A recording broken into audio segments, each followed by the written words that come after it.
ఓం నమో నారాయణాయ.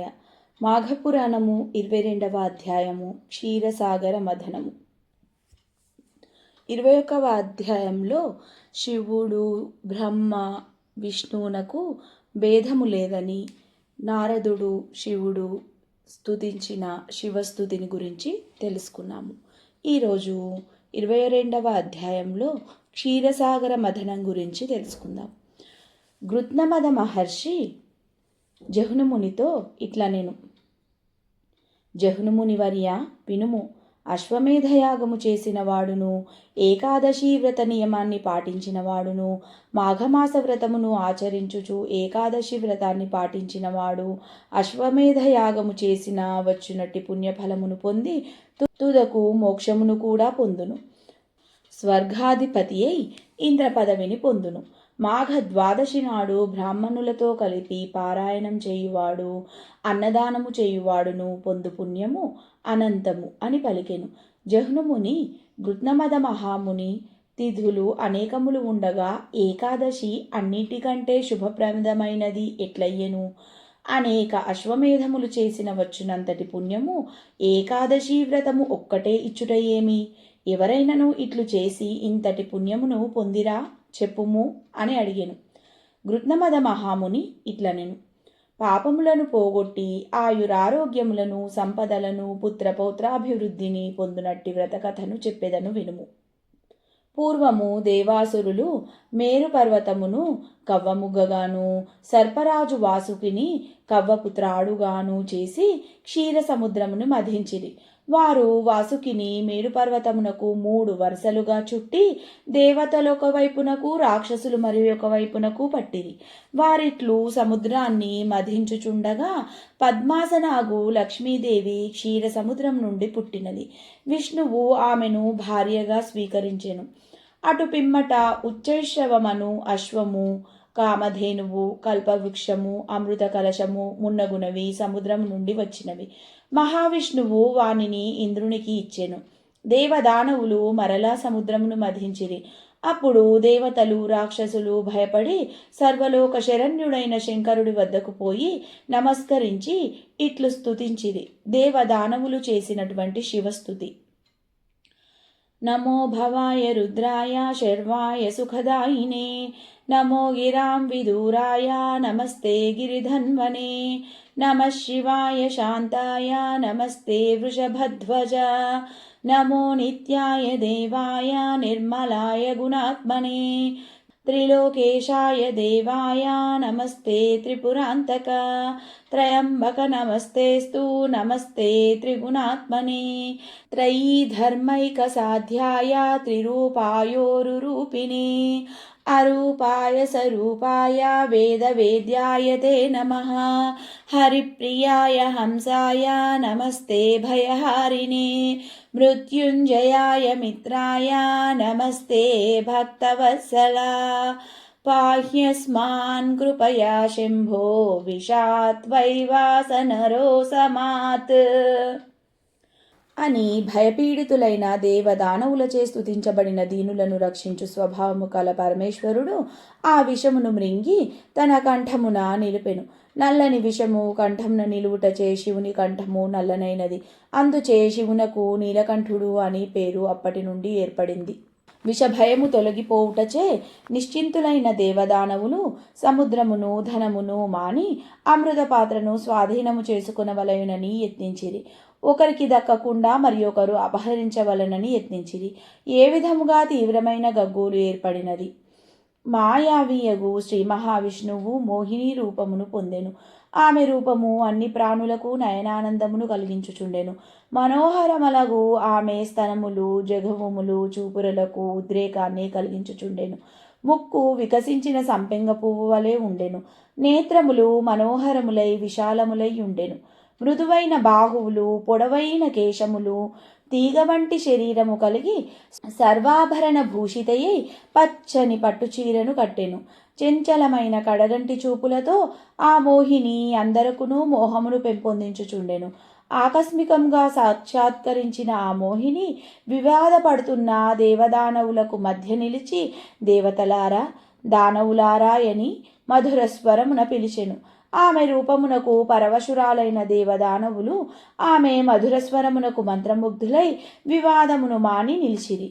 ఆమె దేవదానవులను చూచి, దేవతలారా, దానవులారా, నేను మీ దేవదానవుల 2 వర్గములకు మధ్యవర్తినై ఉండి ఈ అమృత కలశములోని అమృతమును మీ 2 వర్గముల వారికి సమానముగా పంచెదను. దేవతల వర్గము ఒకవైపునకు, రాక్షసుల వర్గము మరి ఒక వైపునకు కూర్చుండిరి. ఈమె ఎవరో తెలియదు కనుక పక్షపాతము లేకుండా అమృతమును సమానంగా పంచునని తలచెను. అందరినీ మోహవ్యాప్తపరచుచున్న ఆ జగన్మోహిని అమృత పాత్రను చేతబట్టెను. ఆమె అమృత పాత్రను 2 భాగములు చేసెను. ఒకవైపు అమృతమును మరి ఒక వైపున సురను ఉంచెను. రాక్షసులున్న వైపున కళ్ళును, దేవతలున్న వైపున అమృతాన్ని వడ్డించుచు ఎవరికిని అనుమానం రాకుండా అటు ఇటు తిరుగుచుండెను. రాక్షసులు సురను త్రాగి అది అమృతమని తలచిరి. చెవులకు ఇంపుగా ధ్వనించుచున్న పాదముల అందల రవలితోనూ హస్త కంకణముల సుమధుర నాదములతోనూ ఆ జగన్మోహిని దేవదానవుల మధ్య విలాసముగా మనోహర మధురముగా తిరుగుచు అమృతమును దేవతలకును సురను దానవులకును కొసరి కొసరి వడ్డించుచుండెను. దేవదానవులు తమ హస్తములను దోసిల్లు చేసి హస్తములే పాత్రలుగా చేసి కొన్నవారై తాగుచుండిరి. రాహుకేతువుల వివరణ. రాక్షసుల పంక్తిలో కూర్చున్న ఇద్దరికి దేవతల ముఖములయందు అమృతపానముచే కళాకాంతులు, తేజస్సు, వర్చస్సు పెరుగుట, తమ వారందరును సముద్రమథన జనిత శ్రమను ఇంకనూ వీడకుండుట గమనించునకు వచ్చి అనుమానపడిరి. అనుమానం వచ్చినంతనే దేవరూపములను ధరించి దేవతల వరుసలో కూర్చుండిరి. మోహిని వీరిని గమనింపలేదు. దేవతలనుకొని వారి చేతులయందు అమృతమును గరిటెతో పోసెను. రాక్షసులు అమృతమును ఆత్రముగా దానిని తాగుటతో ఆమెకు అనుమానం వచ్చి వారు చేసిన మోసమును గ్రహించెను. జగన్మోహిని రూపముననున్న జగన్మోహనుడు తననే వరించిన ఆ రాక్షసుల నేర్పునకు విస్మితుడై చక్రమును ప్రయోగించి వారి శిరస్సులను ఖండించెను. వారు తాగిన అమృతము వారి ఉదరంలోనికి పోలేదు, కానీ కంఠం దాటను. ఇందుచే వారు చావు బ్రతుకు కాని స్థితిలో ఉండిరి. చంద్రుడు మొదలగు వారు త్వరగా అమృతమును హస్తములతో త్రాగిరి. రాక్షసులకు జరిగిన మోసము తెలిపెను. తన వారిలో 2 అమృతమును త్రాగకుండగానే చక్ర ఖండితులై చావు బ్రతుకులు కాని స్థితిలో ఉండిరి. వారు ఇంత శ్రమ ఇట్లు అయ్యని విచారము దుఃఖము నొంది హాహాకారములు చేసిరి. దేవతలు రాక్షసులలో 2 తమను మోసగించి అమృతంను తాగిరని గగ్గోలు పడిరి. దానవులు కకావికలై తమ స్థానములకు చేరిరి. జగన్మోహిని శ్రీహరి అయ్యెను. చక్రముచే నరకబడి చావు బ్రతుకులేవి అయోమయ స్థితిలో ఉన్న రాక్షసులు, కేశవ, చావును బ్రతుకును కాని ఈ స్థితి మాకు దర్భరంగా ఉన్నది. మా గతి ఏమి? మాకు ఆహారం ఏది అని దీనముగా శ్రీహరి ప్రార్థించిరి. శ్రీహరియో పాడ్యమి పూర్ణిమతో గాని అమావాస్యతో గాని కల సంధికాలములయందు సూర్యుడిని చంద్రుడిని భక్షింపుడు, అది ఏ మీకు ఆహారమని పలికెను. ఆ రాక్షసులు ఆకాశమును చేరిరి. ఇంద్రుడు మొదలగు దేవతలు అమృత కలశమును తీసుకొని స్వర్గమునకు పోయిరి. బ్రహ్మ, విష్ణు, మహేశ్వరులు తమ లోకములకు చేరిరి. సముద్ర తీరమున అమృత కలశము ఉంచినప్పుడు 2 అమృత బిందువులు నేలపై పడినవి.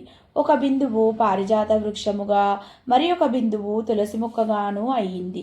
కొంతకాలము గడిచెను. సత్యజిత్తను శూద్రుడు ఒకడు మొక్కలకు నీరు పోసి కుదుళ్ళు కట్టి ఆ రెండింటినీ సంరక్షించెను. ఆ 2 మొక్కలున్న చోట మనోహరమైన పూలతోటగా మారింది. సత్యజిత్తు సంరక్షణ వానికి దోహదమైనది. అతడు ఆ మొక్కలకు నీరు పోసి పెంచుచు పారిజాత పుష్పములను తులసీదళములను అమ్మి జీవించుచుండెను. పారిజాత వృక్షము పెరిగి పుష్ప సమృద్ధయి నయనానందకరంగా ఉండెను. తులసి కోమలమైన దళములతో అందముగా ఉండెను. ఇంద్రుడు ఒకనాడు రాక్షస సంహారమునకై పోవుచు వానిని చూచి పారిజాత పుష్పములను దేవతా స్త్రీలకు ఇవ్వవలెనని పారిజాత పుష్పములను కోసుకొని స్వర్గమునకు తీసుకొని వెళ్ళెను. శచీదేవి మున్నగు దేవతా వనితలు పారిజాత పుష్పములను చూచి ఆనందించిరి. మనోహరములగు ఈ పుష్పములు మాకు నిత్యము కావలేనని కోరిరి. ఇంద్రుడు గుహ్యకుని పంపి భూలోకము నుండి పారిజాత పుష్పములను వృక్ష యజమానిని అడగకుండా వానికి తెలియకుండా దొంగతనముగా తెప్పించుచుండెను. పుష్పములు తగ్గిపోవుటను సత్యజిత్తు గమనించెను. దొంగను పట్టుకొనదలచెను. తోటలో రాత్రియందు దాగియుండెను. పుష్పములను కోయవచ్చిన గుహ్యకుని పట్టుకొన యత్నించెను. యక్షుడు దివ్యశక్తి కలవాడగుటచే వానికి చిక్కకుండా ఆకాశమునకు ఎగిరిపోయెను. సత్యజిత్తు ఎంత ప్రయత్నించినను వానిని పట్టుకొనుట సాధ్యం కాకుండెను. దేవేంద్రుడును, నీవు యక్షుడవు, ఆకాశగమన శక్తి కలవాడవు, మానవులకు దొరకవు, కావున పారిజాత పుష్పములను తెమ్మని గుహ్యకుని ప్రోత్సహించెను. పుష్పములు ప్రతిదినము పోవుచునేయున్నవి. సత్యజిత్తునకు ఏమి చేయవలేనో తోచలేదు. పుష్పచోరుని ఉపాయముచే పట్టుకొనవలనని తలచెను. శ్రీహరి పూజ తర్వాతి నిర్మాల్యమును తెచ్చి పూలతోటకు వెలుపల మరియు లోపల అంతటా చల్లెను. యక్షుడు యథాపూర్వంగా పారిజాత పుష్పముల దొంగతనానికై వచ్చెను. అప్పుడు అతడు ఆ పూలను కోయుచు శ్రీహరి పూజా నిర్మాల్యమును త్రొక్కెను. పుష్పములను కోయబోవుచు శ్రీమన్నారాయణుని పూజా నిర్మాల్యాన్ని దాటెను. ఫలితముగా వాని దివ్యశక్తులతో పాటు ఆకాశగమన శక్తియు నశించెను. నేలపై కూడా సరిగా నడవలేక కుంటుచుండెను. యక్షుడును ఎంత ప్రయత్నించినను అచటి నుండి పోలేకపోయెను. జరిగిన దానిని గ్రహించెను. సత్యజిత్తు వానిని పట్టుకొని, ఓరి, నీవెవరవు? ఎవరు నిన్ను పంపిరి? మా పుష్పములను ప్రతిదినము ఎందుకని అపహరించుచుంటివి? చెప్పమని గర్జించెను. యక్షకుడును, నేను యక్షుడను, ఇంద్రుని సేవకుడను. ఈ పుష్పములను అపహరించి ఇంద్రునికి ఇచ్చుచుంటిని. ఇంద్రుని ఆజ్ఞచేత ఇట్లు చేసి తిని, కాని బుద్ధిశాలివైన నీకు చిక్కి తిని అని పలికెను. సత్యజిత్తు ఏమీయూ మాటలాడక ఇంటికి పోయెను. ఇంద్రుని సేవకుడు అయిన యక్షుడు 3 దినములు బందీ అయి ఆ తోటలోనే ఉండెను. యక్షకుడికి ఏం జరిగిందో రేపటి అధ్యాయంలో తెలుసుకుందాం. మాఘపురాణము 22వ అధ్యాయ పారాయణ సమాప్తం. ఓం నమో నారాయణాయ.